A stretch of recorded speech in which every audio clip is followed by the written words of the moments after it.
What's going on, guys, and welcome to the third episode of the Candid with Candia podcast. Today I have a good friend of mine, John Johnson. JJ, what's going on, my friend? This is going well, and just made the drive down from Austin, and yeah. I appreciate, dude. Yeah. That means a lot to me, the fact that you drive, what is it, an hour and a half? About an hour, 15 minutes. Hour and 15 minutes all the way down to Bernie, just for the podcast. So that really does mean a lot to me. Thank you so much. Yeah.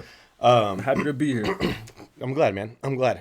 Hopefully we can get some really good information out of this podcast, kind of help our viewers and continue from the second episode, obviously. Tristan, and Tristan did a really good job, so kind of got to one-up that, man. Hey, I'm competitive, so I'm ready to one-up anybody. I like that. So for the people at home that don't really know our relationship, tell us a little bit about yourself, man.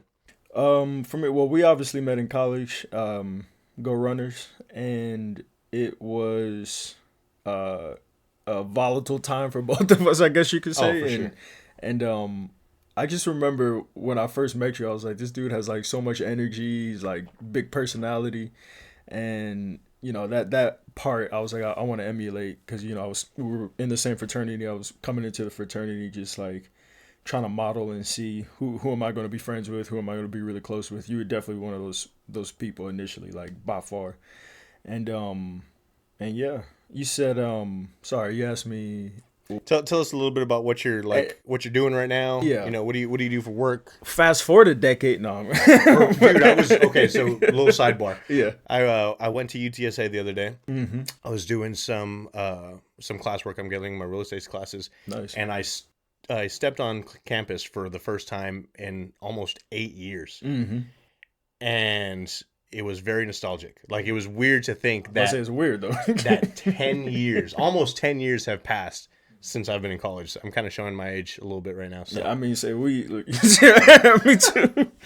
So tell us, what are you doing right now? But yeah, I utilize UTSA, kind of like the process to get hired at Dell. So that's like what I do during the day, 9 to 5. But since then, I was a wine distributor. I worked for 5 years for Southern Glazers, and then I worked for Mexcor. And, Glazers, like, number one distribution company for wine.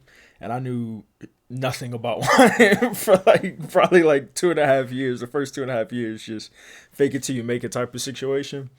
But then I moved to Mexcor, smaller, more boutique wine shop, and that's like really where my knowledge had to grow exponentially. I had to go into bars, restaurants, grocery stores, and like really sell this wine to people, mm-hmm. and get them to buy from me, even though they knew more than I did. And so the knowledge grew, and then also the passion for it grew. And that was something that I think even kind of surprised me a little bit. I'm like, I really, really like this. Like, really? I love this. So, know what I mean? So you weren't really looking for that when you stumbled upon it? No, I mean, I was looking for a job. I was looking for, Gotcha, okay.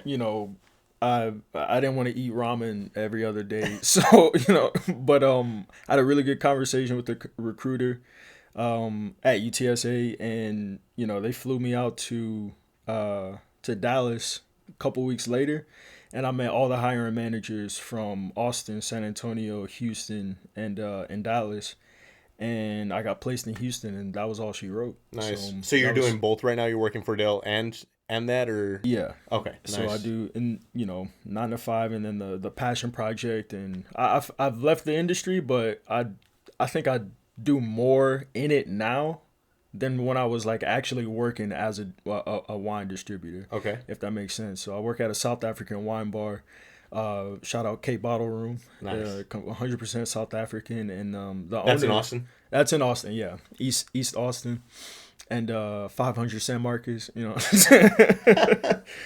no, that when people come in, I tell them like this feels like my living room. You know what I mean? Like you feel at home. I feel at home. I feel like I'm just talking to friends and explaining wine to them. Yeah. And it's like a really almost what's that called, like give and take, I guess. Like I I feel energized when I'm there. People like want to hear what I have to say Yeah. about wine, and that's like a very invigorating thing. You know what I mean? And I'm kind of seeing a trend. It's funny because the last episode we were talking to Tristan Cause, and when he was talking about how he found his passion for DJing. He had no idea where to start. He didn't know how to make music, and then kind of like the situation with you and wine, like you didn't know anything about wine. You grew the knowledge, you grew the passion. Same thing with me in the car business. Like I had no idea how to sell cars.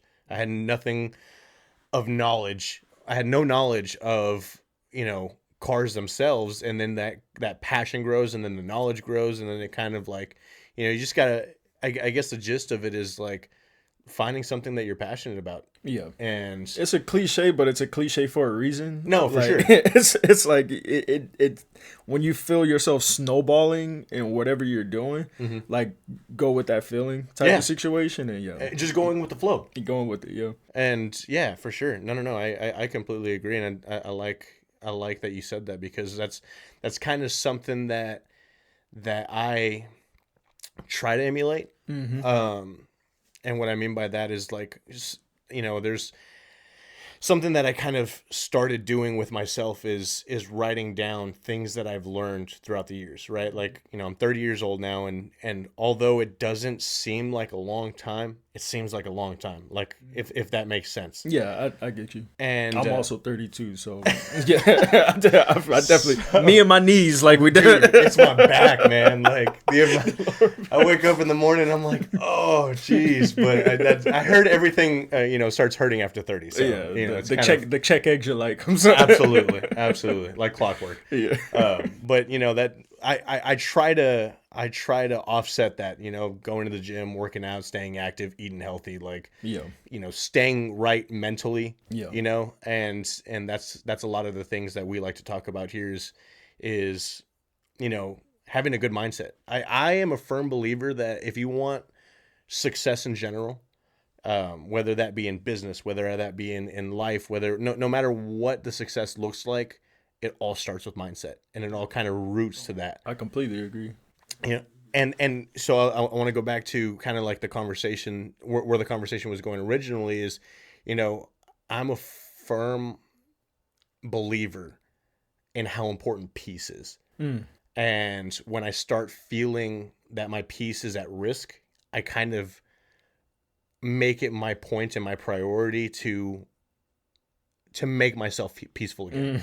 Does that make sense? Yeah, you fight for your peace. Absolutely. No, absolutely. Like, and there's so many things that go on through my head, and not bad things. Like now they're good things. Like I focus on a lot of positive things, but one thing that I was kind of thinking the other day is, I hear a lot of people say, well, there's good stress and there's bad stress. I don't really necessarily agree with that. And the reason I'm saying that is because stress is a very negative word. Yeah. What I like to replace it with is there's stress and then there's pressure.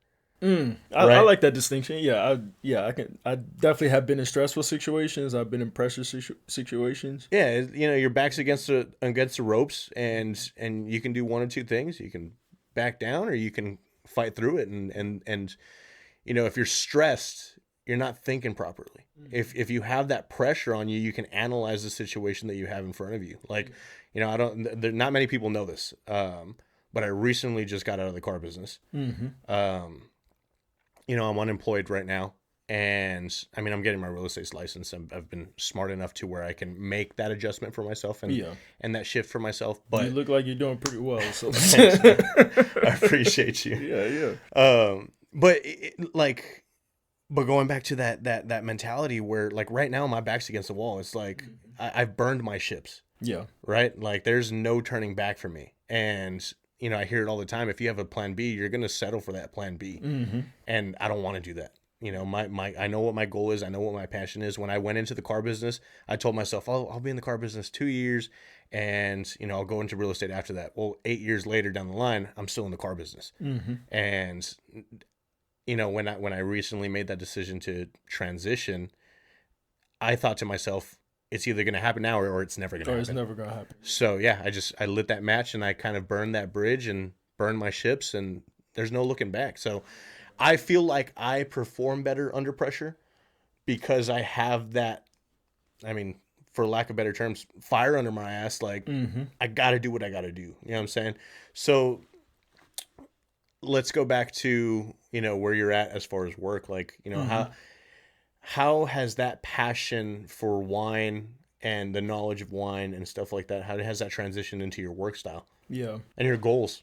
Well, one I wanted to say on stress and pressure, like I would make that distinction as I feel like stress or stressors are things that you can't really control, whereas you could put pressure on yourself. Absolutely. You could put pressure on yourself by challenging yourself to change industries. You could put pressure on yourself by giving yourself a timeline. I want to get this done by this, and this, and you sit your ass down and you write it out and you really plan it out and workshop with people, with peers. And so I think that's a good distinction of like eliminate the stress and then put pressure on yourself, like, and don't shy away from pressure as well. So I like that. But yeah, I do like you were saying, stress and pressure, like having those distinctions, but how that's kind of manifested itself in my life, especially with shifting career, like shifting industries. Like that was just an idea that turned into a plan that turned into a reality. I was like, I could probably make a little bit more money in tech sales. Like I hear everybody talking about tech sales. Like I want to get into that. How do I get into that? Just being curious. And then I hadn't finished, a lot of people don't know this. I hadn't finished because I walked the stage at UTSA, but I hadn't finished like my last 2 courses yet. I didn't even know that. For the longest time. And I was working, almost 5 years. And without those last 2 courses without a college degree. And then I was like, I'm gonna finish it. The pandemic kind of messed a lot of people up. I was one of them, and I was here in San Antonio for a little bit. Like left Austin because it was too expensive. Came back to San Antonio, and that was that was the stress that was involved with it. Like financial hardships, uncertainty, all that. And then the pressure I put on myself was like, all right, I'm already in this situation because of something like nobody could have controlled. You know what I mean? Like my previous job changed the compensation structure. You might have gone through that in like car sales and everything. And but I put pressure on myself to like, yo, you got 2 classes. Like, what do you finish those classes? Like, what are you doing, bro? Just like, do them. Just do it. Like there's no like better time than to do it right now. You're dirt poor, like, you know what I mean? Like working odd jobs and things like that. So you need to level up. So you got to put that pressure on yourself. So I could have just sat in my stress, but I put pressure on myself to like go, to try to level up, and that's what I did, and that's how I got the job at doing tech sales, and that I went to a job fair and that was it. So but I think that so many people kind of had a aha moment during the pandemic. 2020 like picked up new skills, relationships kind of really sat with themselves and things. For me, it was like, let's keep going. I was still traveling doing, like I went to Joshua Tree, like I was still traveling. So that's awesome. I wanted to continue to just like, build myself and have experiences and you utilize that time wisely. Yeah. And other people, did it differently, but I felt like I had a chance to get ahead. You know what I mean? Like to work a little bit more, which is a big part of my workflow. Like just, do a little bit more. Yeah. Like do maybe 1% more every single day. And then, I'm a competitive guy. Maybe just do a little bit more than what this guy's doing over here. You know what I mean? Like take, and but yeah. So that goes into why I'm still in the wine industry. I still work at K Bottle Room, and after I do my 9 to 5, I do my 5 to 9 as well. So it kind of goes into all that. Yeah. No. Absolutely. And it, that. Eventually we'll switch from this topic that we're talking about, but it's just there's so much entailed in it, and, the difference between stress and pressure. But there's also different types of pressure, right? There's pressure that's pushed on you, and then there's pressure that you push on yourself. Mm-hmm. And I feel like, I mean, I might be wrong, right? Like, there's so many different outlooks on life and situations and stuff like that. But I feel like the best kind of pressure is the pressure that you put on yourself. And I completely agree. when you kind of put yourself in that situation where it's like a fight or flight kind of situation, Yeah. I always say it. You got two choices. So, like, what are you gonna do? You gonna put up or shut up? Absolutely. Get up or lay down? Yeah. Yeah, no, for sure. And that's I like that a lot, man. You know, there's a lot of, like I said earlier, there's a lot of things that I've really had the chance to like sit down and think. When you're in the car business is a very fast paced world, Mm-hmm. and it's not a bad thing. I love that. Yeah. I love that a Quicker lot. sales cycles. Absolutely. Quicker sales cycles. Like, there's not a lot of time for me to think. I have to make, quick decisions and a lot of audibles. But, something that I've learned as I've become unemployed, I was driving, I drove home for a couple weeks, and it was really nice. I was able to see my family that, the way I've always wanted to see my family and visit my family when when you're in the car business, is like, you go, hey, what's going on? And then you come back. Like, live 7 hours away from here. Yeah. But I was driving back a couple weeks ago, and it was weird because, I didn't have the music on as I was driving. I didn't have anything on. I was just sitting in the truck alone with my thoughts. 5-6 years ago, that would have been like torture for me, sitting alone with my thoughts. Since I've shifted my mentality, I found it so peaceful. Like, and I didn't realize this, but I feel like that's when I come up with my best ideas. When I sit down and I'm alone with myself and I'm alone with my thoughts, Yeah. it kind of just sparks, and my brain just starts like kind of taking off. The other day I was at UTSA and I was studying for my exam, and before I started my exam, I kind of sat there and I enjoyed the peace and the quiet. And then that's when, all of these other ideas started coming out. And that's something that I've learned, is that, like, being able to take a step back, not necessarily step back, but being able to, hit the pause button and be like, and enjoy yourself. I found is to be very beneficial for myself. What do you think about that? Yeah. No, I think, and you can stop me if I'm like getting too personal or stuff. No, well, okay. So here's another thing. The point of the podcast is to be candid. Yeah. Like, there's nothing that happens in my life that I won't be able to say in front of the camera for our viewers or anything like that. So, like, I mean, let's be personable. Yeah. One of the clips that I saw, and it was a story, like you were talking about Brandon as well, just like, and like with your ex, and she walked in and you just had like that like feeling or whatever. And I didn't even like I said, when I met you, you're the tall, like, gregarious, just like talking shit guy, you know what I mean? Like, shut up, Bobby.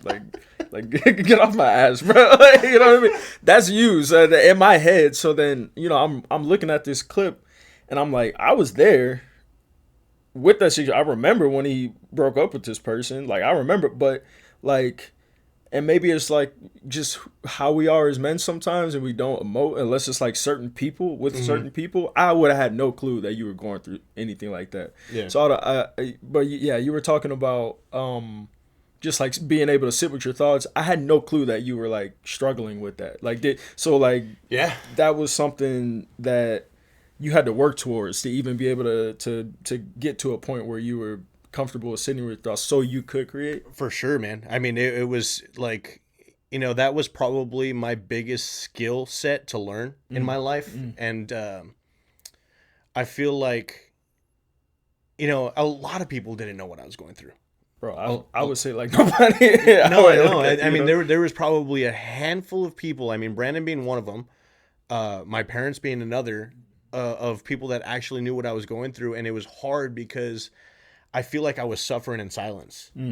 And that's kind of that is a main factor as to why I'm doing this. Mm-hmm. And the amount of people that have reached out to me and been like, dude, like I've gone through that exact same thing. Yeah. And dude, like I'm so glad that you shared that. This is exactly what I needed to hear. Like stuff like that is stuff that really kind of resonates with me, because I wish I had this when I was going through that, if that makes sense. And No, it was an outlet, basically. yeah, an outlet, or even like just the relation that what, someone else is going through that. I remember one time when I wasn't sure what was going on. So the biggest factor, I mean, it was depression. A lot of people go through depression, and I relate to that a lot. Anxiety, we live in a very anxious world. 100%. But the one thing that was so weird to me was the obsessive compulsive disorder. And that was so new to me, and I was just like, what the heck is going on? And it was weird stuff. I mean, like I don't know if you saw the first episode, but it was like, I mean, I was cleaning countertops. I was doing so many things that weren't my norm. And I didn't really understand what was going on. And then when I actually went to go seek help and talk to someone who's a specialist in this, they were telling me stories of other patients, obviously not giving me names and exactly yeah, like patient confidentiality and stuff like that. Yeah. But they were telling me stories, and I'm like, oh my God, like I went through that exact same thing. I'll give you a quick story. And I know sounds so weird, but it's 100% true. I was talking to my doctor, and he was talking about this lawyer. And when the lawyer drives, every time the lawyer drives, he kind of has to circle around because he's fearful that he ran over someone, like he hit someone. And that sounds strange, right? Well, it's no coincidence that 2 weeks prior to me hearing that story, I remember I was driving to UTSA.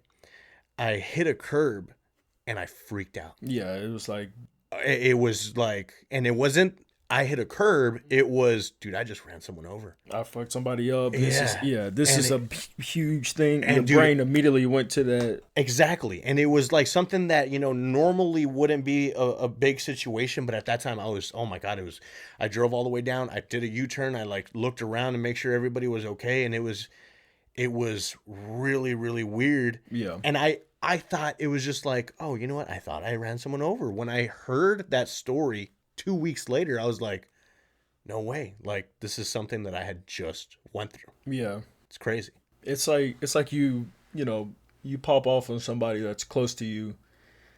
I'm trying to, I'm infallible, so I can't think of any. No, I'm just kidding. No, but like when you have a moment where you lose your temper or something goes crazy, and you're like, where'd that come from? You know what I mean? That type of situation. And yeah, it goes back to, like you never know what someone's going through. Exactly. Yeah, you never really know what someone's going through. And I think conversations like this, I think conversations in general, like how we're having right now, are so valuable, because when I think back in college, and I used to talk to George Tonto and Ryan, like I said this all the time, like how many opportunities do you really get in college to have an insightful conversation? Like, let's be real. What do you do? Like, what are you realistically doing in college? Like, you're partying, you're meeting a lot of people, they're very like surface level, and you're trying to impress. You're trying to like put your best foot forward, and you're not being you. Exactly. You're being a version of yourself, either, and it's an impressionable year. It's an impressionable time too. Like, you're 18, 19 years old, you first get into college, God willing, if you're lucky, and or if you worked hard, and yeah, it's like I really thought back on that, like how many opportunities did I really have to have conversations like this, to talk about investment opportunities, to talk about mental health, to talk like in a very candid way, not to but yeah, exactly. Like I really always come back to that thought, and that's why I'm grateful for stuff like this. No, absolutely. And when I can meet people who are healed themselves and have gone through those trials and tribulations, like I laser in on people like that, like 110%. So For sure. but yeah, But I'll take it one step further. Is it's not just that, but it's also how many opportunities did I miss out on, right? Like that I as I'm kind of damn, building that's real. as I'm kind of building this project, and I'm kind of, you know, taking that step forward, and what's the next step. I always look back and be like, man, like I think back on conversations, and dude, this person was trying to reach out to me. Like this person was genuinely trying to get help, and not because I didn't want to or anything. It's just Right. I wasn't very conscious of it. Like there's plenty of times I can think that I missed out on conversations like that. So And it's almost like not only do you have a responsibility for yourself, but once you do get to a point in like what you're doing right now, like you have a responsibility to your peers, with your family, your loved ones, etc., to be like that best version of yourself, so you can be ready for those conversations. And like that's something that I, maybe it's because we're older now. Like for me specifically, 110%. I'm like, I want to be that best version of myself. So one, I'm not missing opportunities, but also so I could exemplify like what it is to be like a whole person, what it means to be like, be able to have a conversation, enlighten somebody. And because at the end of the day, it's just going to make me better as well. Yeah. Like the more people around me like that I can, you're the sum of the six closest people around you. So if you're not in that space to like really like have a conversation like that, you might never be in that space until you get yourself there. absolutely. So And that kind of hits home because there's I know first and foremost taking care of yourself is very important. Taking care of your mental health, taking care of your physical health, taking care of your business, taking care of everything in your immediate life is very important. But once you do that and you're on the track to that, then coincidentally you can, I feel like exactly like you said, you have an obligation to your peers and your family and everyone around you that kind of looks up to you to bring them with you. yeah, Right now, I talked about this last episode, but there's two different people in your life. There's people that are going to bring you stress, and there's people that are going to bring you peace. And I didn't bring it up exactly like that, but there's going to be people that want to keep you down, and there's other people that are going to root for you along the way, and there's going to be people that will lift you up and pull you up with them. yeah, And distinguishing those two different types of people are very important, and I'm not saying forget about the other people. That's not what I'm saying at all. I'm going to love people. I have no room in my heart for hate, but I'm going to focus on the people that I know bring me peace, Yeah. and that I know I can bring them peace. You know what I'm saying? And I know it's kind of going to the business aspect of it, but I was watching an episode of Brad Lee's podcast yesterday. I don't know if you know who Brad Lee yeah. is. I love Bradley. Dude, Bradley's awesome. And he was interviewing Mr. Wonderful from Shark Tank. Yeah. And I saw a clip of that. Yeah. really, and I haven't watched the pod. And the first 5 minutes of the episode, he was talking about entrepreneurship and the goal behind it, and basically that the chase for money will always ruin your business, right? Like if you're chasing money, you're doing the wrong thing. If you're genuinely trying to help people out and help each other out, that's where success kind of grows from. And that kind of really stuck out with me. And it's so funny that happened because my mom literally posted yesterday, on Facebook. She was saying the exact same thing. My mom's in real estate, and she was saying, if you're in it for the money, you're going to have a bad time. But if you're in it to help your clients, your job will just come naturally. Yeah. And I feel like that can kind of take a play in life as well, aside from business and aside from money. If you're helping others in expectation of gaining something back, you're in it for the wrong reasons. Yeah.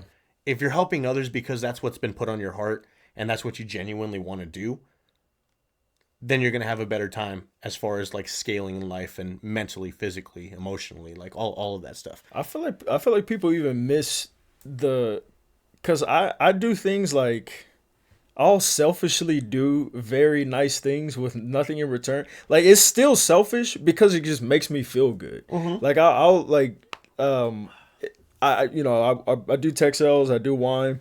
I also do security on the weekends too. Jeez, man, Yeah, you are a hustler. I'm working literally like 24/7, but that's how I like it. And And you're just real quick, and I don't mean to throw you off, Yeah, but yeah, you're, no, you're yeah. driving back right now. I'm driving back to work at the wine bar. Like after this, like I open at That's 11:45. awesome, man. So, and I did want to talk about that too, but don't let me forget about that. No, but, I won't. But yeah. So yeah, I'll just do like random nice things. Like I work at the security thing, and one of the bottle girls like gave me some sour Candia or whatever. I can't remember what the brand was. Anyway, and I was like, oh, that's dope. And then I just brought like everybody their own pouch of Oh, that's those cool. and just handed them out Yeah. because I want them. I want them to feel good. I want them to have like a good shift. It's a high stress environment. Like late night is Yeah. crazy. Like you got the drunks everywhere. And you and I used to be one of them. Yeah. so imagine Way just back in the day. Yeah, Imagine us in that situation. Yes. Yeah, no, I get it. Like me dealing with us. Yeah. You know what I mean? Yeah. No, well, I worked security for a while. Oh, did you really? Yeah, dude, and at that moment, I was like, God, this is what I was like. Yeah, yes. It was like, damn, We're like, bro, like, are you dumb? Like, open- you're drunk. yeah, it opens your mind to a different world. Yeah, Seeing it on this side. yeah. But the thing I wanted to get into as well was, getting into a habit of like working. I had this conversation because I am in that industry, in the nightlife industry. You got a lot of people who are putting in like 70, 80, 90 hours a week. And I was backstage with a DJ up in Austin at a club called Mayfair. I'm just name dropping everything right now. And I'm talking to this guy, and I'm like, yeah, I work 100 hours a week. He's like, yeah, I work 95. And he goes like, are we hiding in our work?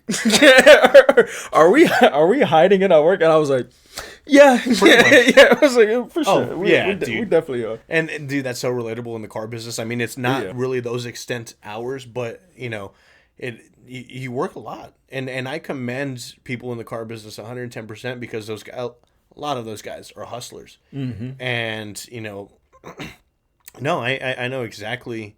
I think it's like a balancing act of, yes, when I'm working, I'm not doing other dumb stuff. I'm not, chasing the girls. I'm not doing all that. I'm doing something productive. But it's also like you said, you found that one of the best times that you were the most productive and you were the most like actualizing things when your mind was silent and still and you're like, not doing it. You're just driving or something like that. So I think like I've been trying to seek more opportunity. Like I schedule just to not do anything. Yeah. A day off for me technically is like just a half day. Like I'm gonna be working every day anyway.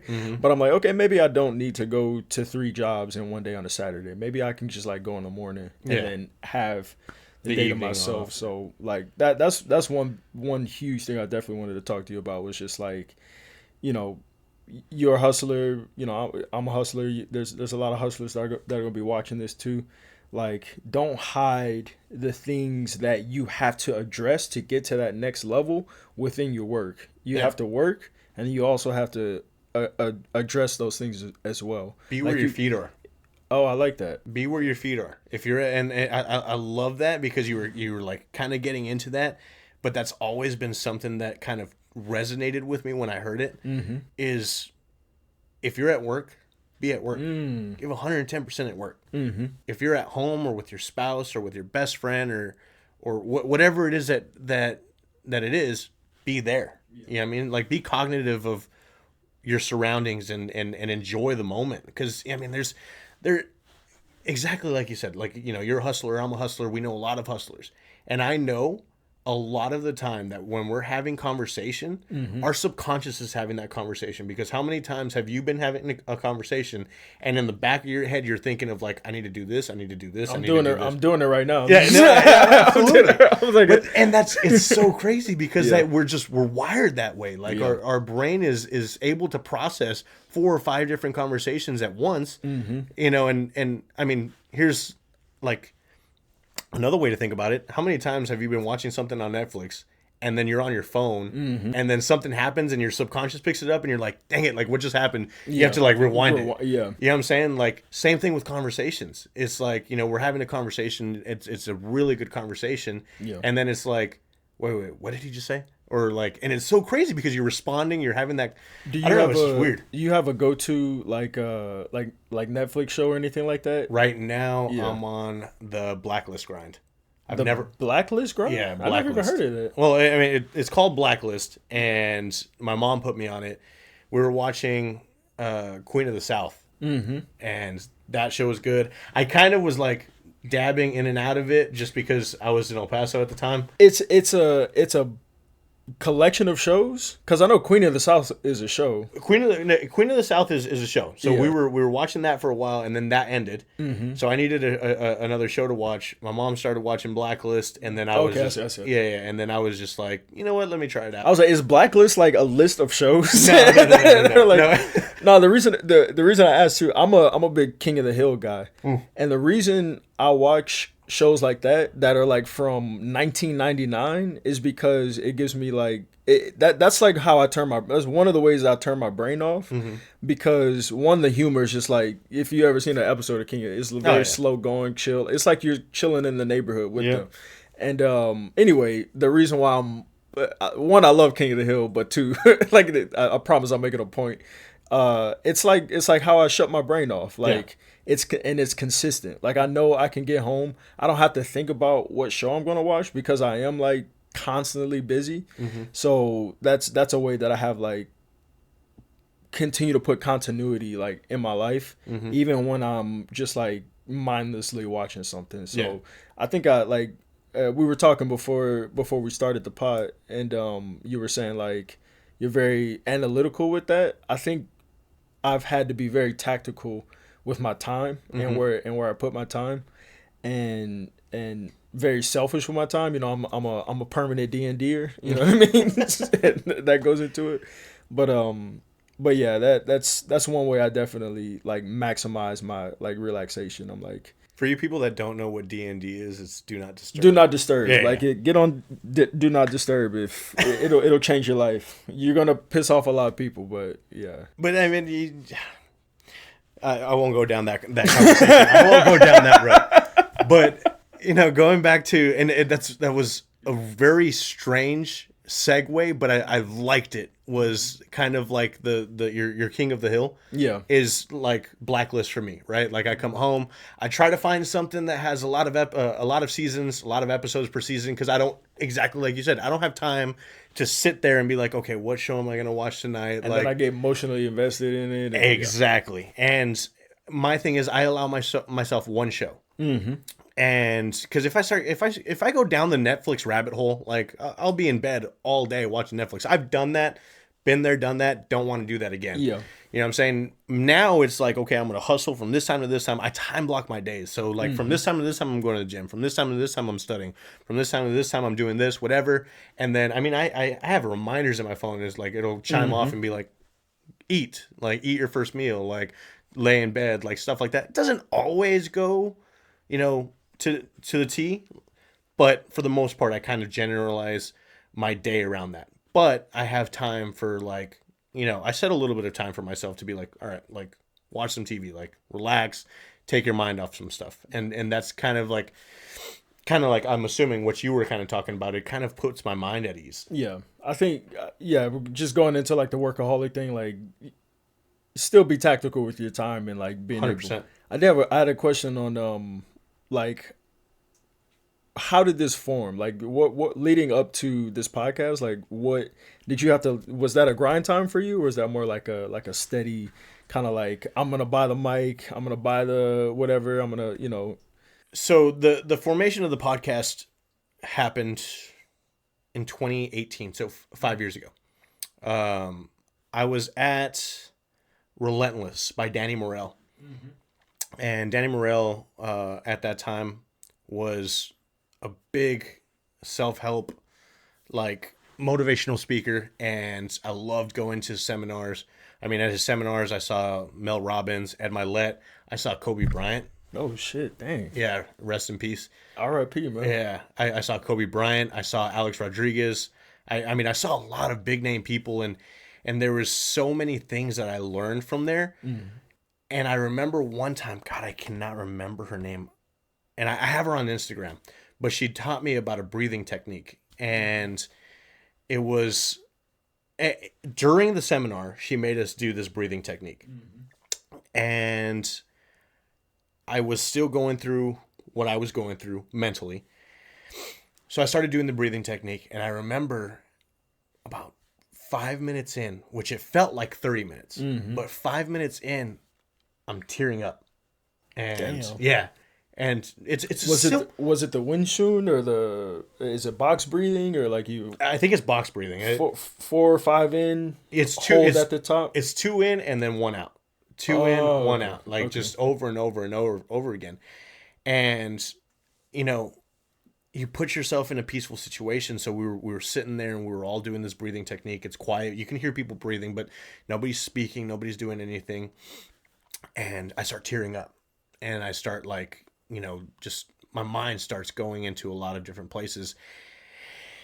And at that moment, I was like, I think I found my cure. Like, I think I found what truly makes me happy. And it was just so many thoughts going in my head.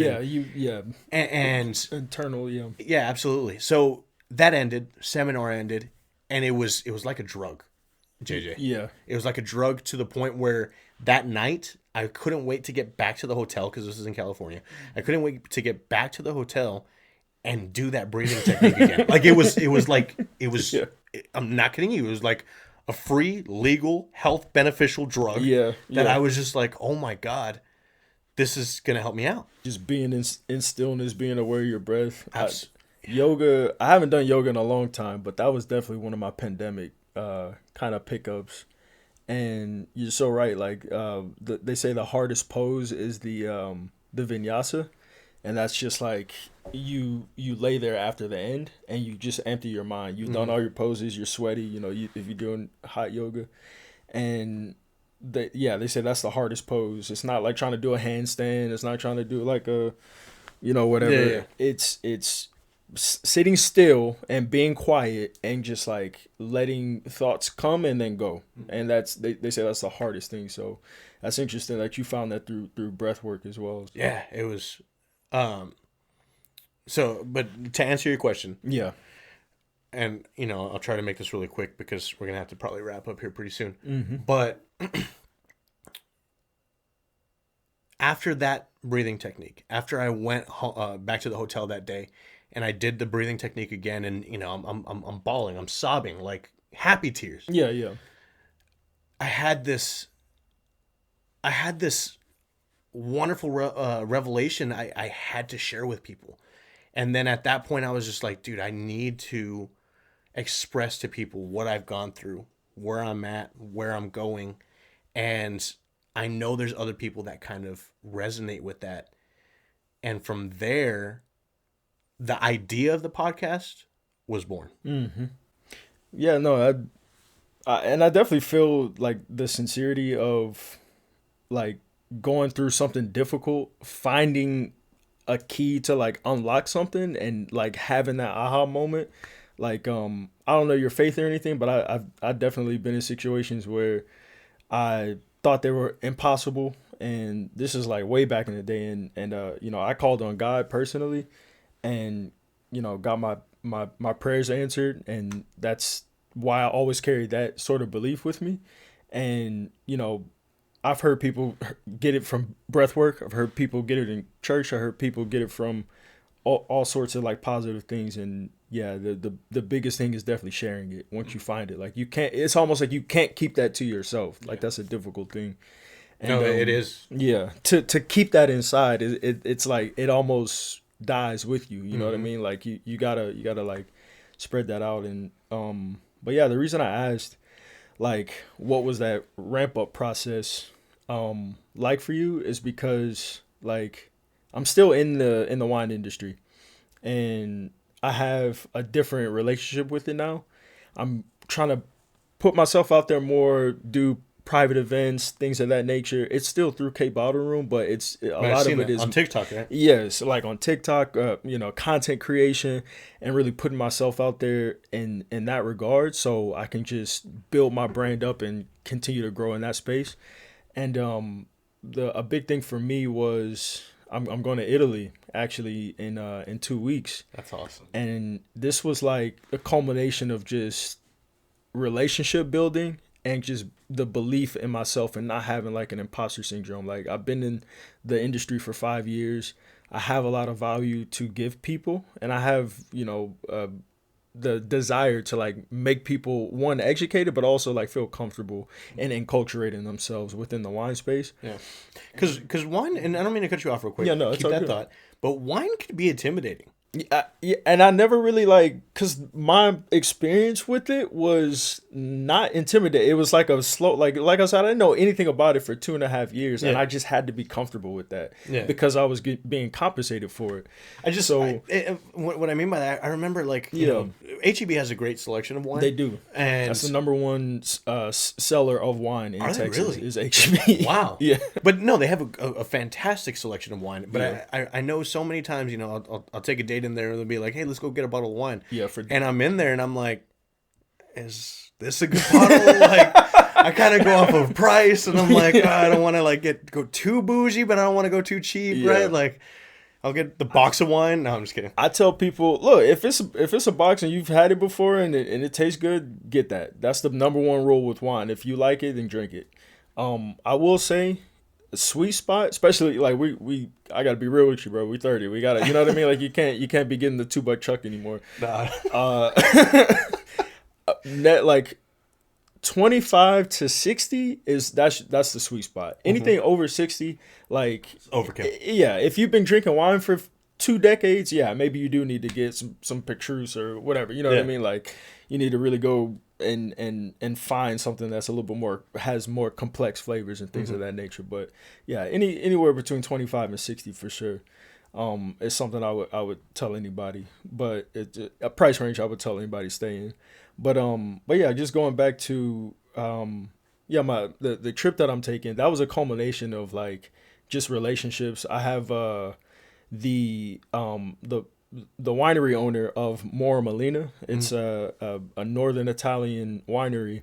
Told me 2.5 years ago when I was still at Mexicor, if you're ever in Italy, let me know and you'll be a guest of the winery. So I'm sitting, fast forward, like sitting in my apartment, and actually really shout out to one of my friends, came into the winery and at Cape Bottle Room and got really real with me and was like, you're doing all this stuff on social media. You say you're a wine guy. You say you're doing this, like, but what are you really doing though? You had a trip planned to Bordeaux that fell through. Like, what are you doing now? Like, what are you doing? And just like really grill my ass. Yeah. And shout out to her actually. And that next day, I booked my flight to Italy. So That's awesome. Yeah, man. And it's just like I said, accumulation of all of like the relationships, the knowledge that I've gained, and then just investing in myself and in my brand, and just those experiences that I know are going to be like invaluable for me decades to come. Yeah. You know what I mean? No, absolutely. And we got to wrap it up here, but Yeah. Going off of that is, I've always been a firm believer that true friends will call you on your shit. Yeah. Like Facts. true friends will call you out when they need to call you out. Yeah. Not true friends, right, are people that will just let you skate on by through life. True friends see your potential, see what you're capable of, and be like, all right, like, you're here, you got to be here. Yeah. Like, this is where we all see you, but you're not there yet. And I love that so much. That's another thing I've learned throughout the years is loyalty is the number one aspect I look for in a person. Because, love is great, friendship is great, but loyalty knows no bounds. And, what happens when you're in the thick of it? Yeah. What happens when, let's say you have a lot of money, then you go down to not making any money, right? You like, I don't know. It's just there's so many ways that loyalty could be tested, and the true loyal people that are in your life, I know, are the people that you have to keep closest to you, and that's why I keep that man with me everywhere I go, because that is the most loyal person I know. But no, absolutely. So JJ, this was awesome, man. Like I love this episode. It's I mean, I don't mean to put it this way, but it seems like every episode kind of keeps scaling. No man. Hopefully, I set the bar higher for your For the next guest. for the next guest, dude. But no, guys, I really want to thank you guys for tuning in. I know this one was probably a little longer than expected, but it was just so good content that we really couldn't cut it off. But if you guys like the episode, smash that subscribe button. Make sure you guys are turning on the notifications, following us on Instagram, following us on TikTok, Candid with Candia podcast, absolutely everywhere. JJ, where can these people follow you? You can follow me at john.clement_. That's CLEMENT. And also Cape Bottle Room if you are in Austin, Texas area. That's Cape, like Cape Town, and then Bottle Room.